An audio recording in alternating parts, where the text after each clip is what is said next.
Oh, ayan, no, malaking kulungan yan, no. Ayan, no, papataasin namin yan, papalaki namin yan. Dahil mahilig talaga sa pusa tong anak ko. Ayan, kita nyo ilang pirasong pusa yung kasya dyan, eh.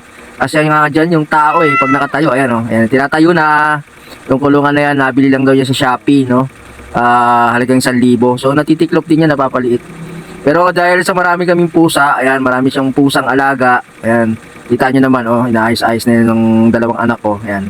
Yes, yung pusa nando sa gilid, di pa nalilipat. May makikita nyo, yung 5 pirasong pusa ilalagay dyan. Oh, ang ganda nga na rin niya kasi pwede rin niya sa loob ng bahay. Kung saan mo pwedeng ilagay yan, pwede mong ilabas dahil may gulong din yan.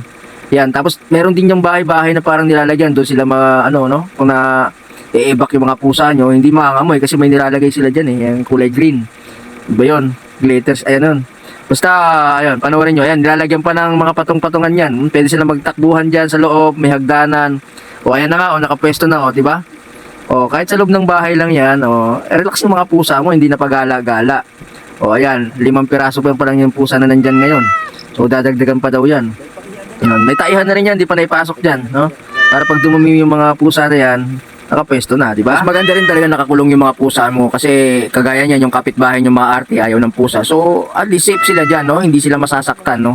At least nakikita mo yung mga alaga mo, yon, masaya silang nandiyan sa At kulungan. syempre, mga para tol. swertein ka, mag-like ka sa video na to mga tol. Salamat.